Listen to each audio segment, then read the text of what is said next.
السلام علیکم ورحمۃ اللہ وبرکاتہ۔ الحمد للہ رب العالمین والعاقبۃ للمتقین، والصلاۃ والسلام علی اشرف الانبیاء والمرسلین وعلی آلہ وصحبہ اجمعین، اما بعد فقد قال اللہ تبارک وتعالی فی القرآن المجید والفرقان الحمید، اعوذ باللہ من الشیطان الرجیم، بسم اللہ الرحمن الرحیم۔ يعتذرون إليكم إذا رجعتم إليهم قل لا تعتذروا لن نؤمن لكم قد نبأنا الله من أخباركم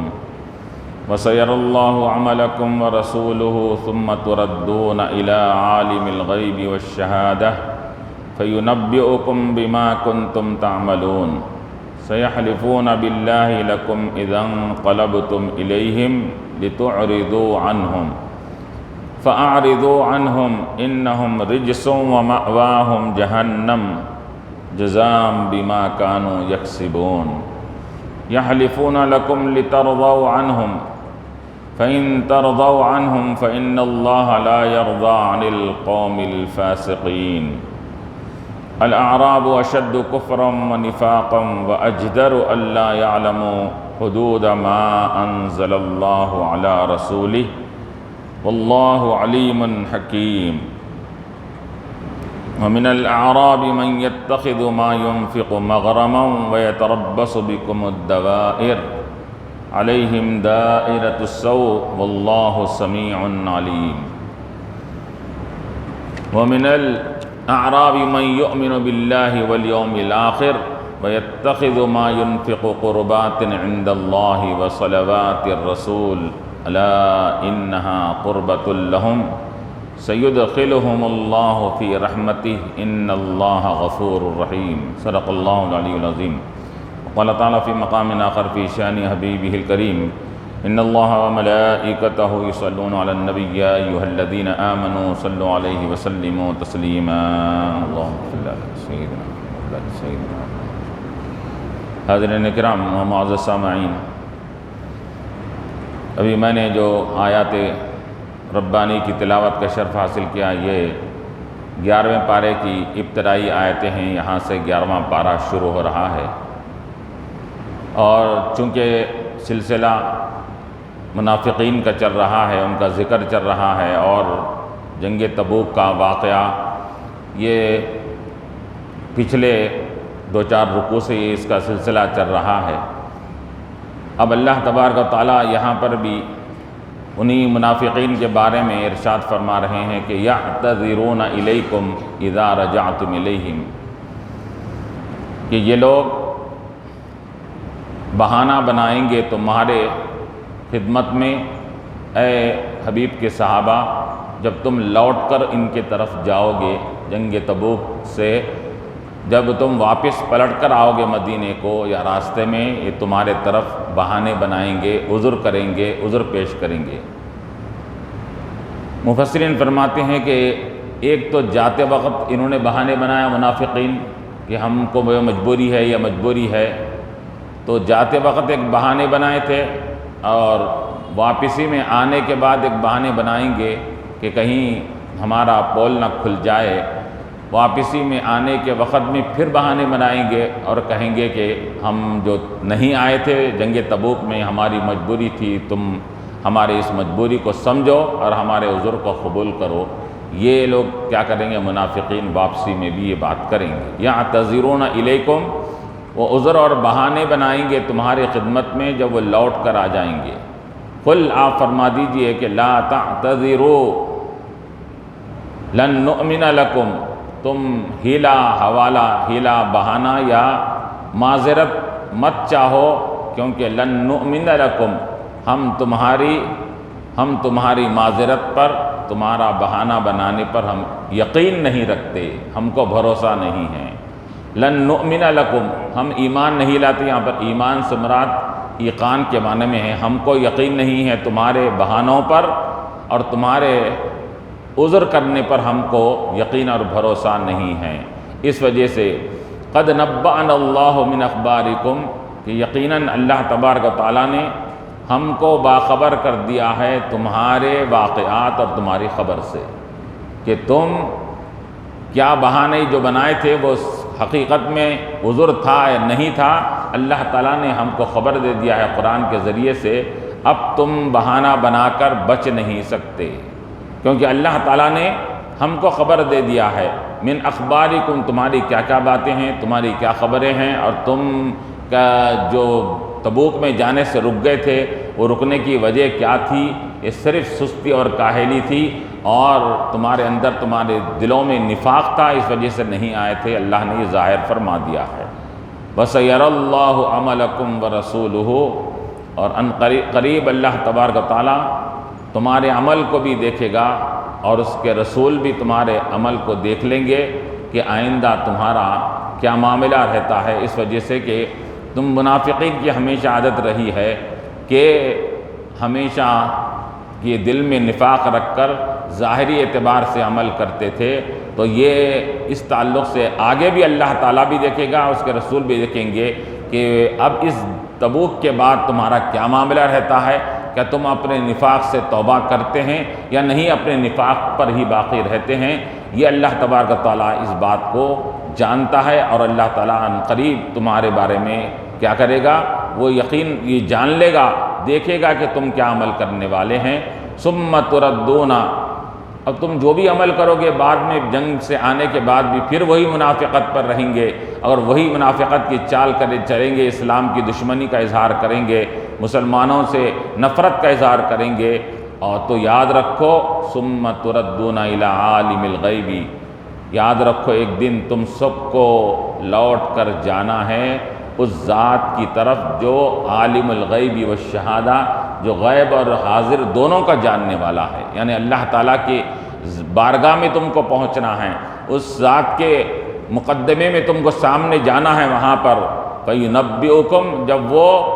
ذات جس کی صفت یہ ہے کہ غیب کا بھی جاننے والا ہے، حاضر کا بھی جاننے والا ہے، جو چیز پوشیدہ ہے، پوشیدگی کے طور پر جو تم کام کر رہے ہو، دلوں کے اندر تمہاری جو نفاق کی علامت ہے، یہ پوشیدہ چیز ہے، یہ اللہ اس کو بھی جانتا ہے، اور ظاہر میں تو جو ایمان کا اظہار کر رہے ہو یہ بھی اللہ تعالیٰ جانتا ہے کہ تمہارا ایمان ظاہری ہے اور تمہارا ایمان تمہارے دل کے اندر نہیں پہنچا ہے، کیونکہ اللہ تعالیٰ غیب کا بھی علم ہے، اس کو حاضر کا بھی علم ہے۔ جب اللہ کی بارگاہ میں پہنچو گے تو اللہ تعالیٰ کیا کرے گا، فَيُنَبِّئُكُمْ بِمَا كُنْتُمْ تَعْمَلُونَ، اللہ تبارک و تعالیٰ تم کو باخبر کرے گا جو کچھ تم دنیا میں عمل کرتے تھے، کہ کس طرح اسلام سے نفرت اور نبی مکرم علیہ السلام سے عداوت اور دشمنی تمہاری تھی، اور کیسا تم مسلمانوں کے خلاف سازشیں کرتے تھے اور کیا کیا پلانے بناتے تھے۔ اللہ تبارک و تعالیٰ اس سب چیزوں کے بارے میں تم کو کل قیامت کے دن خبر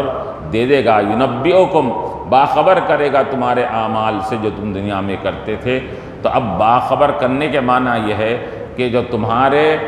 برے اعمال سے اللہ باخبر کرے گا کا مطلب یہ ہوا کہ تم کو اس برے اعمال پر پھر سزا بھی ملے گی، کیونکہ باخبر کرنا صرف تم کو خبر دینے کے لیے نہیں ہے بلکہ تمہارا جرم ثابت کرنے کے لیے ہے کہ تم مجرم تھے، دنیا میں تم گناہ کا کام کرتے تھے، تو اس پر خبر دے کر اللہ تبارک و تعالیٰ تم کو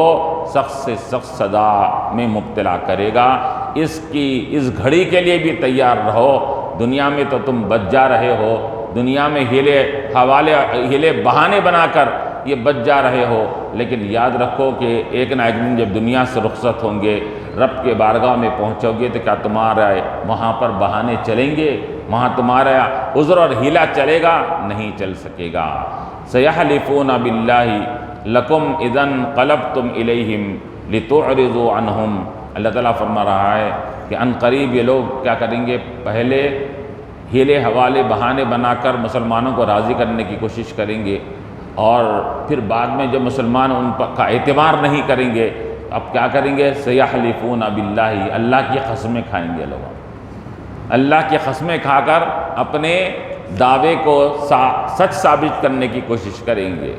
تو علماء مفسرین فرماتے ہیں کہ جھوٹے آدمی کا طریقہ یہی ہوتا ہے، اس کی بات کا اعتبار نہیں کرے تو پھر بعد میں خصموں پہ، جھوٹے خصموں پر آ جاتا ہے انہیں، کہ جھوٹے خصمیں کھا کر اپنی بات کو سامنے والے کے سامنے سچا ثابت کرنے کے لیے جھوٹے خصمیں بھی کھاتا ہے۔ تو اسی طرح ان لوگوں کا بھی منافقین کا یہی معاملہ تھا، پہلے اپنی باتیں رکھیں گے ایمان والوں کے سامنے، یقین نہیں کر رہے ہیں تو بعد میں کیا کریں گے، اللہ کی قسمیں کھائیں گے، قسمیں کھا کر کہیں گے کہ ہم سچ بول رہے ہیں، کہ ہم یہاں پر جو تمہارے ساتھ نہیں آئے تھے، یا تو ہم کو مجبوری تھی، یا نہیں تو ہم سے غلطی ہو گئی، آگے ہم کیا کریں گے کہ بھی تمہارا خلاف نہیں کریں گے، ہم اسلام کا ساتھ دیں گے، ہم قسمیں کھا کر تم سے وعدہ کر رہے ہیں۔ یہ جھوٹے وعدے، جھوٹے قسمیں کھائیں گے، اللہ تعالیٰ خبر دے رہا ہے، سَيَحْلِفُونَ بِاللَّهِ، اللہ کی قسمیں کھائیں گے، لکم، تمہارے لیے، تمہارے سامنے، تم کو اعتبار دلانے کے لیے، تمہارا اعتبار حاصل کرنے کے لیے، تمہارا بھروسہ حاصل کرنے کے لیے قسمیں کھائیں گے۔ کب؟ اِذَا انقلبتم الیہم، اے صحابہ تم جب ان کی طرف لوٹ کر آؤ گے۔ اب اللہ تعالیٰ یہاں پر پہلے ہی فرما رہا ہے، وہ ابھی قسمیں کھائے نہیں ہیں، جنگ تبوک سے صحابہ واپس آ رہے ہیں، تو اللہ تعالیٰ اسی وقت راستے میں آیت نازل فرما دیا۔ کیا آیت نازل فرمایا کہ اے صحابہ تم اب جب جاؤ گے مدینہ منورہ کو، تو وہاں وہ منافقین بھی رہیں گے جنہوں نے تبوک میں نہیں آیا تھا، وہ لوگ کیا کریں گے، وہ لوگ جانے کے بعد پہلے کیا کریں گے، عذر اور بہانہ پیش کریں گے، وہ نہ ماننے کی صورت میں قسمیں کھا کر تمہارے سامنے کیا کریں گے، یہ اپنی بات کو سچا ثابت کرنے کی کوشش کریں گے۔ تو ابھی یہ چیز ہوئی نہیں تھی، اس سے پہلے اللہ تعالیٰ نے یہ آیت نازل فرما دی کہ یہ معاملہ ہونے والا ہے۔ کیوں قسمیں کھا رہے ہیں؟ لِتُعْرِضُوا عَنْهُمْ، تاکہ تم ان کو درگزر کر دو، ان کو نگلیکٹ کر دو، نظر انداز کر دو، اور ان کے یہ نہ آنے کو تم معاف کر دو اور ان سے منہ پھیر لو، اور اس کی خاطر وہ قسمیں کھائیں گے۔ تو اللہ فرما رہا ہے فَأَعْرِضُوا عَنْهُمْ،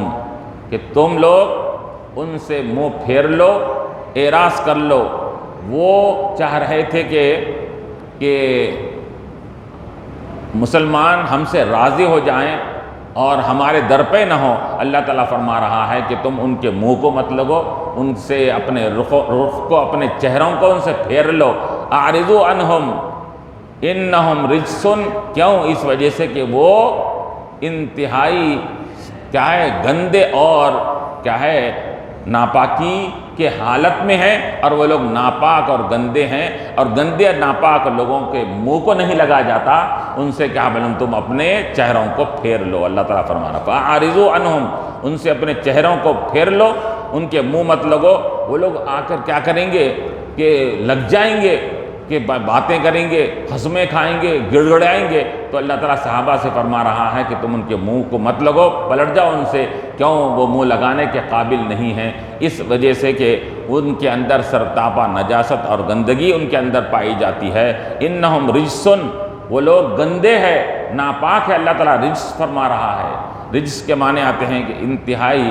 دوسرے مقام پر اللہ نے کہا فرمایا انما المشرکون نجسن، فرمایا مشرکین بھی نجس ہے، اور منافقین کے لیے فرمایا رجسن، یہ لوگ سر تاپا گندے ناپاک ہے۔ کہیں ان کی ناپاکی تمہارے اندر کہیں کوئی اثرات پیدا نہ کر دے، اس وجہ سے تم ان کے کیا ہے، منہ کو مت لگو، ان سے پلٹ جاؤ، ان کی باتوں میں مت آؤ۔ انہم رجسن، اب بتا رہے ہیں علماء فرماتے ہیں کہ ان کی ناپاکی ان کی جسم کو لگی ہوئی، کپڑوں کو لگی ہوئی نہیں تھی، ان کی ناپاکی، ان کی گندگی، ان کا برا اعتقاد اور نفاق تھا جو ان کے دلوں میں تھا اس کے اندر، کہ ان کی ناپاکی کس بنیاد پر تھی؟ تو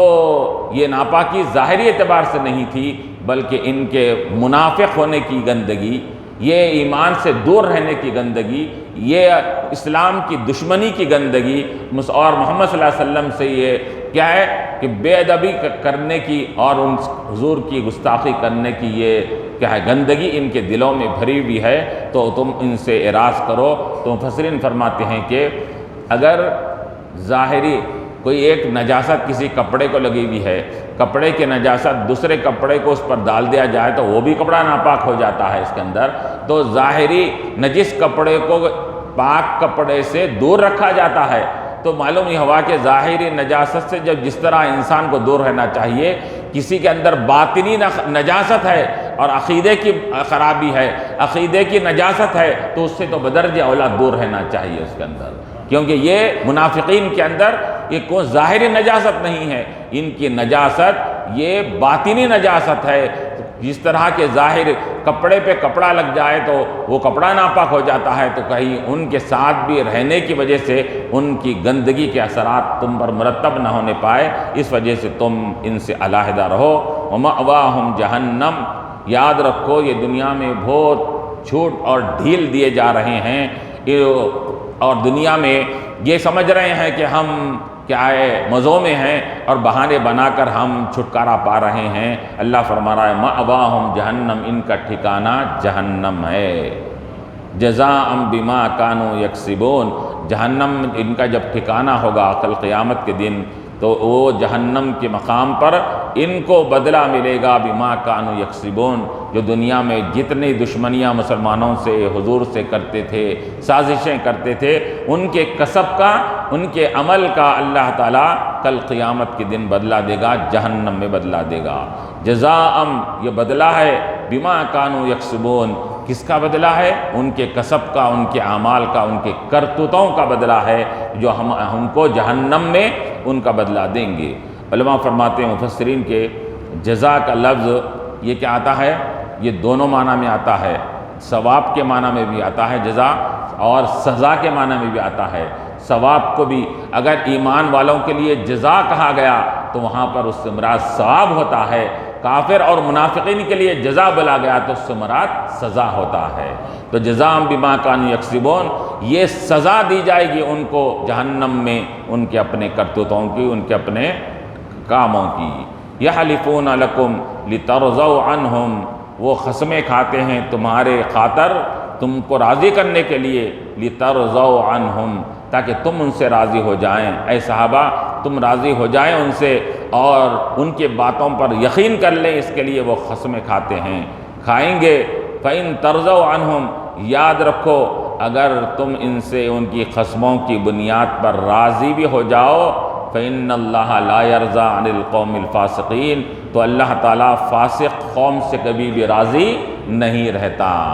اگر ولو بالفرض اگر تم صحابہ ان سے راضی بھی ہو جائیں تو تمہارا راضی ہونے سے ان کے کو فرق پڑنے والا نہیں ہے، اللہ تعالیٰ کبھی بھی راضی نہیں ہوگا۔ جب اللہ ان سے راضی نہیں ہوگا ان کے منافقت کی وجہ سے، تو پھر ان کو کوئی چھوٹ ملنے والی ہے نہ ڈھیل ملنے والی ہے، قیامت میں ان کو مکمل سزا اور اس کا بدلہ ملے گا۔ تو معلوم یہ ہوا کہ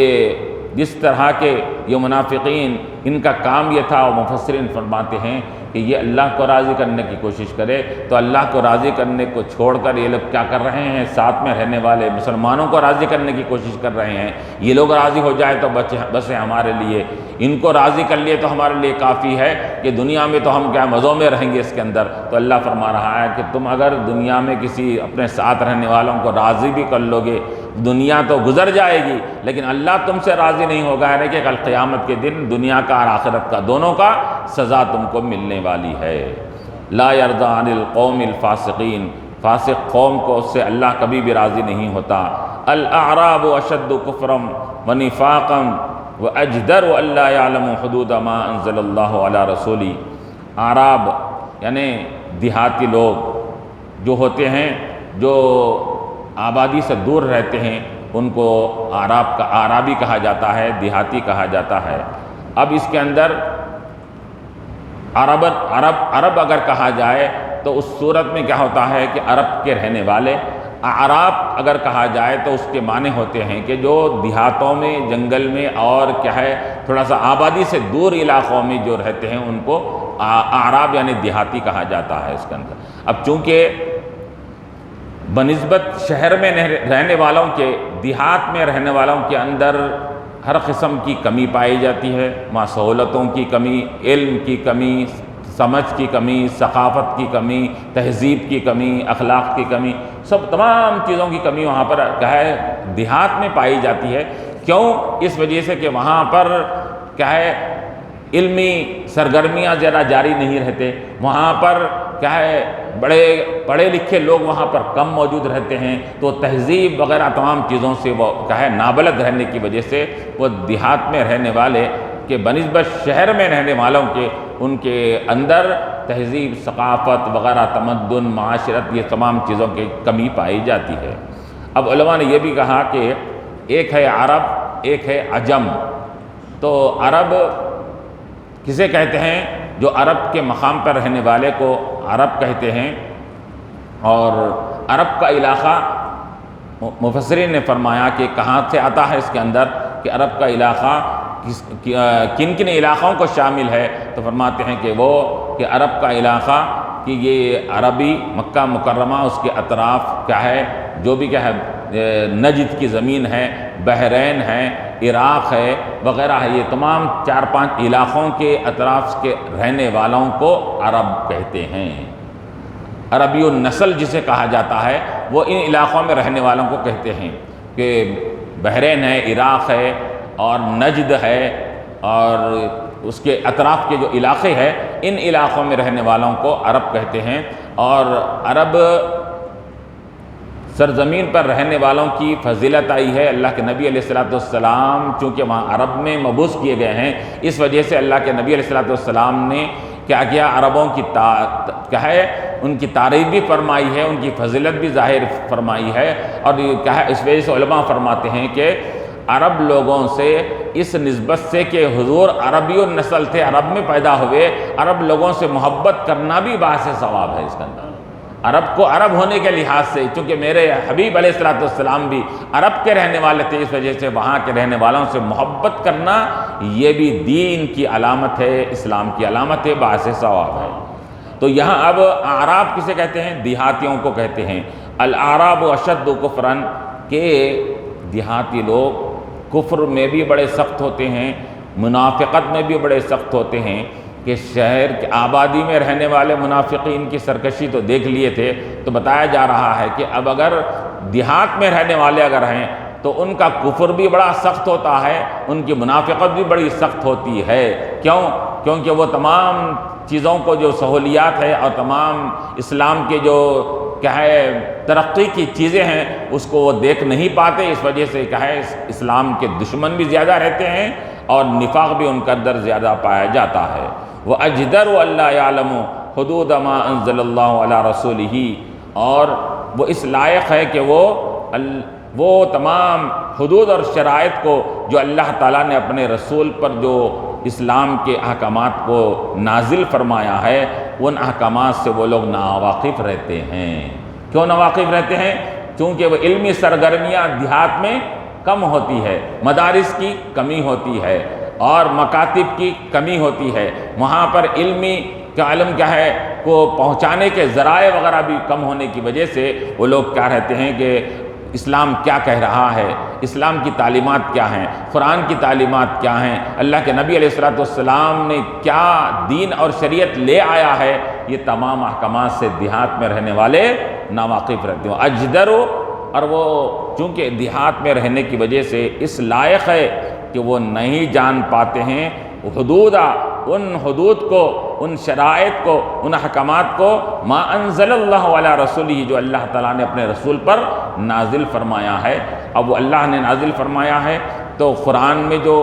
چیزیں نازل ہوئی وہ بھی اللہ کی نازل کردہ ہے، حضور نے اپنے زبان مبارک سے جو بتا دیا وہ بھی اللہ کی طرف سے نازل کردہ ہے، کیونکہ حضور کی بات بھی یہ بھی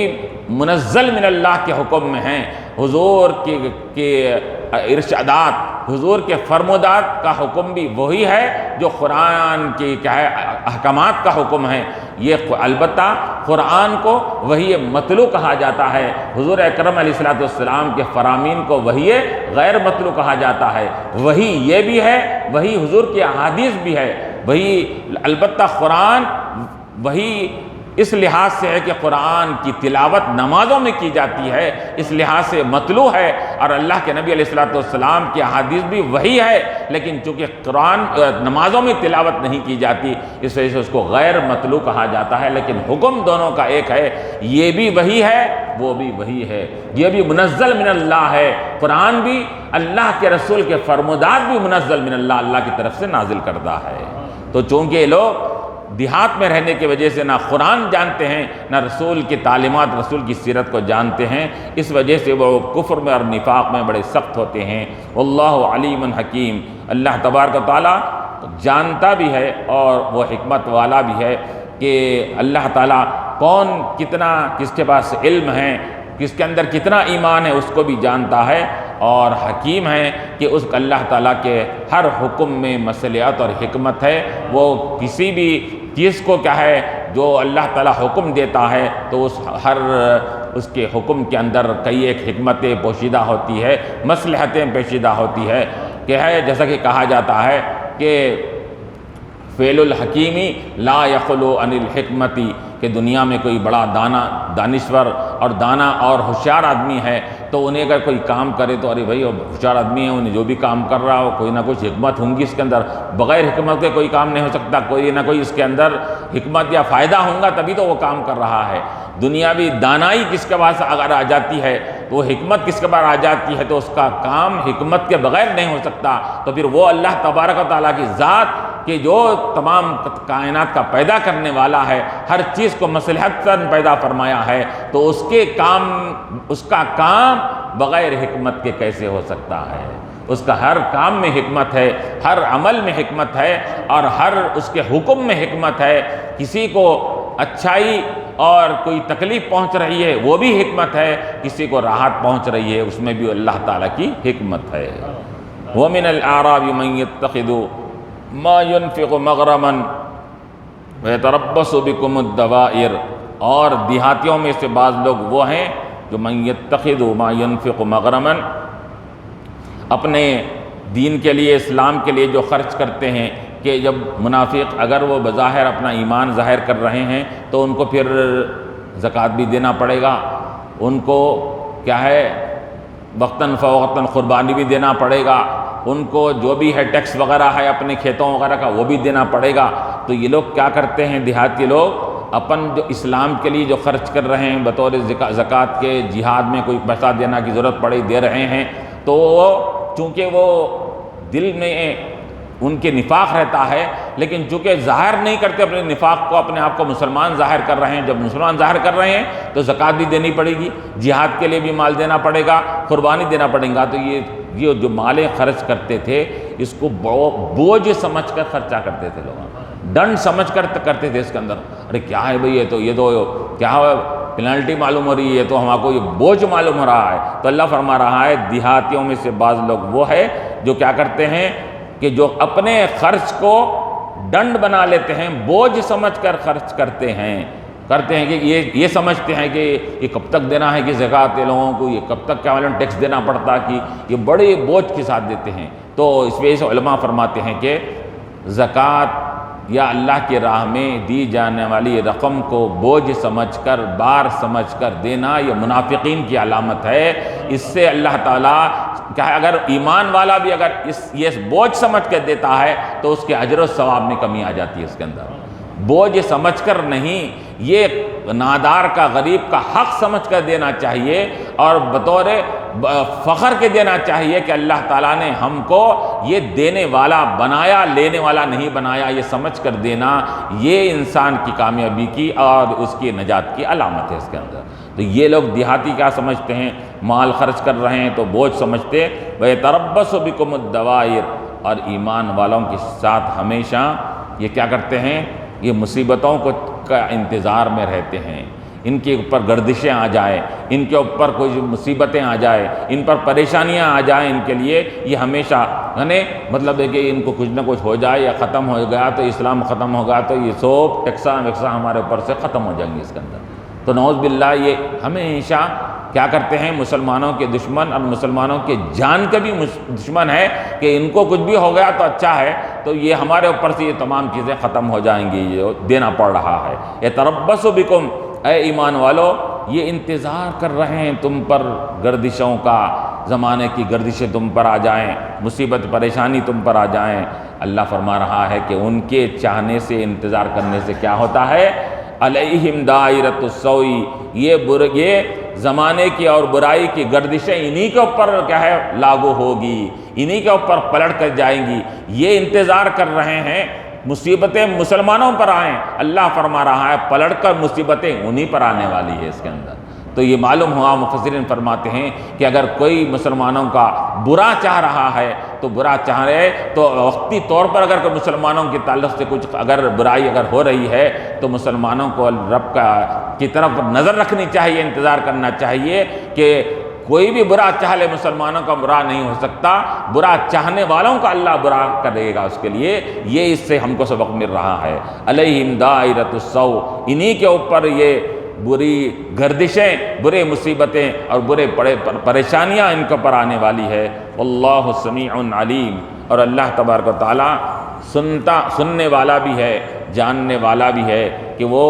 اسلام کے تعلق سے، مسلمانوں کے تعلق سے کیا کیا باتیں کر رہے ہیں، اللہ سن بھی رہا ہے، اور وہ جو حرکتیں کر رہے ہیں اس کو جاننے والا بھی ہے اللہ تعالیٰ۔ اور یہ سننے اور جاننے میں یہ تنبیہ ہے، کاشن دینا ہے، متنبہ کرنا ہے، کہ جس طرح کہ بچے کو بولتے ہیں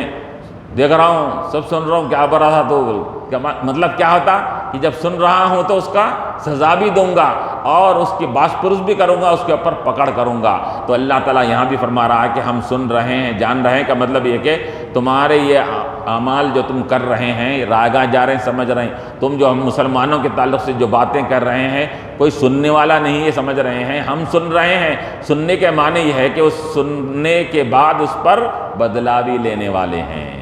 وَمِنَ الْأَعْرَابِ مَن يُؤْمِنُ بِاللَّهِ وَالْيَوْمِ الْآخِرِ وَيَتَّخِذُ مَا يُنْفِقُ قُرُبَاتٍ عِندَ اللَّهِ وَصَلَوَاتِ الرَّسُولِ، اور دیہاتیوں میں سے بعض وہ بھی ہیں جس طرح کے شہر میں ایمان پکے مخلص ایمان والے بھی رہتے ہیں اور منافقین بھی ہے، تو اسی طرح بتا رہے ہیں کہ دیہات میں بھی منافقین بھی ہے، ساتھ میں سچے اور پکے ایمان لانے والے بھی رہتے ہیں اس کے اندر۔ وَمِنَ الْأَعْرَابِ، بعض دیہاتیوں میں سے اور بعض گاؤں میں رہنے والوں میں سے ایسے بھی ہیں جو اللہ پر ایمان رکھتے ہیں اور یوم آخرت پر ایمان رکھتے ہیں، اللہ یوم آخرت پر ایمان رکھتے ہیں، اور وَيَتَّخِذُ مَا يُنْفِقُ۔ اب یہاں پر علماء مفسرین فرماتے ہیں کہ دو چیزوں کا ذکر کیا گیا، اللہ پر، یوم آخرت پر۔ اب دو ہی چیزوں کا ذکر آیا، یہاں رسول کا ذکر نہیں، جنت کا، دوزخ کا، قیامت کا، کسی چیز کا ذکر نہیں ہے۔ تو علماء فرماتے ہیں کہ ایمان شروع ہوتا ہے اللہ پر ایمان لانے سے، ختم ہوتا ہے یوم آخرت پہ۔ تو گویا کہ یہاں اللہ تعالیٰ فرما رہا ہے کہ اللہ نے ابتدائی چیز کو لے لیا، آخرت کی چیز کو لے لیا، یعنی کہ وہ اللہ سے ایمان شروع کر کے آخرت تک کا پر ایمان رکھتے ہیں۔ تو معلوم ہوا کہ جتنے بھی چیزیں درمیان میں ہیں وہ سب چیزیں اس کے اندر شامل ہے، آ گئی اس کے اندر ہے۔ کیوں؟ اس وجہ سے کہ رسول پر ایمان لائے بغیر اللہ پر ایمان لانا مکمل ہی نہیں ہوتا۔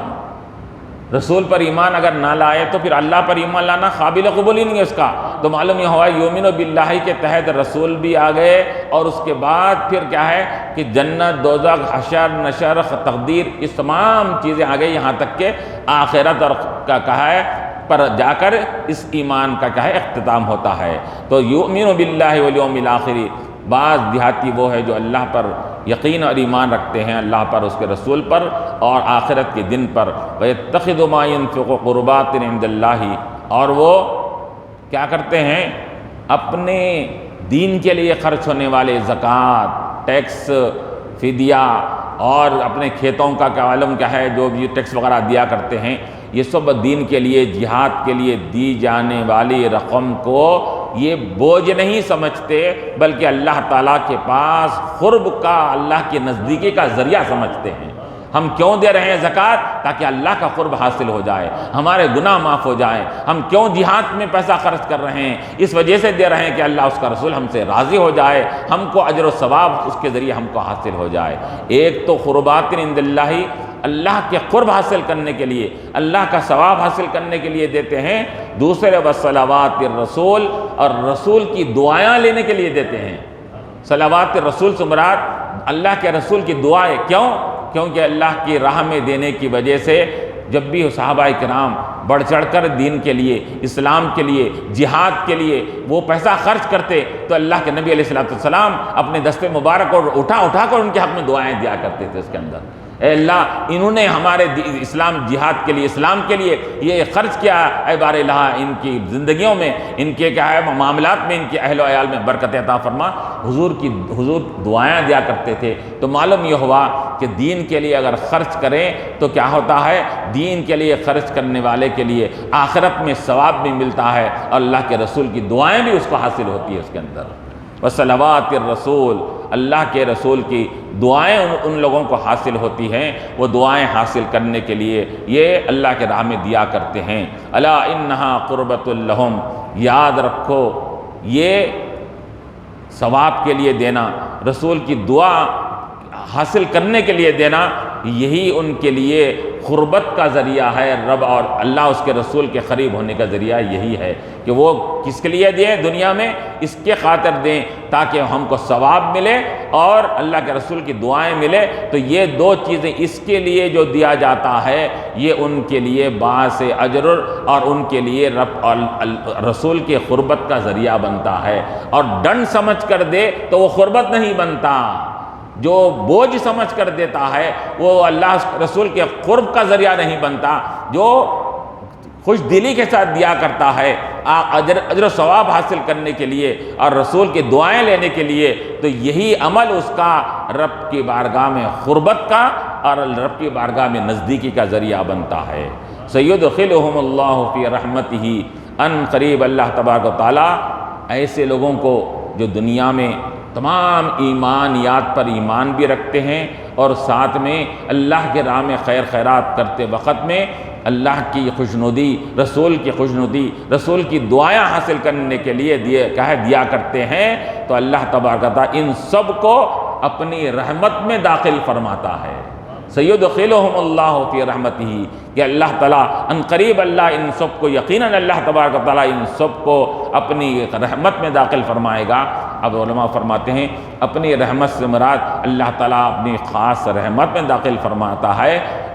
یا علماء فرماتے ہیں کہ کل قیامت کے دن اللہ تعالیٰ اس پر اپنی خصوصی رحمت فرمائے گا، اور دوسرے کہ قیامت میں خصوصی رحمت فرمائے گا۔ دنیا میں اپنی رحمت میں داخل کس طرح کرتا ہے کہ اپنی رحمت میں داخل کرنے کے معنی ہے کہ رحمت للعالمین کی دامن کرم میں ان کو جگہ عطا فرماتا ہے۔ جو لوگ نیک اعمال، اچھے اعمال کرتے ہیں رب کی خوشنودی کے لیے، تو اللہ تبارک و تعالیٰ کیا کرتا ہے، وہ اپنے حبیب جن کو اللہ نے رحمت بنا کر بھیجا ہے، اپنے رحمت میں داخل کرنے کے معنی کیا ہے، اپنے رحمت جو رحمت للعالمین حضور صلی اللہ علیہ وسلم ہیں، ان کی رحمت دامن، ان کے رحم و کرم کے دامن میں اللہ تعالیٰ اس کو شامل کرتا ہے اس کے اندر۔ تو جو لوگ حضور علیہ السلام کی کیا ہے رحمت اور کرم کے دامن میں آ جاتے ہیں، تو ان کا دنیا میں بھی بیڑا پار ہو جاتا ہے، آخرت میں بھی بیڑا پار ہو جاتا ہے۔ تو اللہ تعالیٰ یہاں فرما رہا ہے اگر تم نیک اعمال کرو گے تو ہم کیا کریں گے، دنیا ہی میں تم کو رسول کے دامن سے وابستہ کر دیں گے۔ جو دنیا میں رسول کے دامن سے وابستہ ہو گیا تو پھر اس کا آخرت بھی، خبر بھی، تمام چیزیں اس کے لیے نجات اور چھٹکارا پانے والی بن جائے گی۔ اگر یہاں ان کے دامن سے وابستہ نہیں ہوا تو پھر خبر کے مقامات بھی اس کے لیے خطرناک ہو جائیں گے، آخرت کی گھڑی بھی اس کے لیے کیا ہو جائے گی، مشکل بن جائے گی۔ تو دنیا ہی میں رسول کے دامن سے، ان کے دامن کرم سے وابستہ ہونا، یہ انسان کی کامیابی کی، نجات کی علامت ہے۔ اسی وجہ سے کہا جاتا ہے کہ آج لے ان کی پناہ، آج مدد مانگ ان سے، کل نہ مانگیں گے قیامت میں اگر مان گیا۔ قیامت میں اگر کہے نبی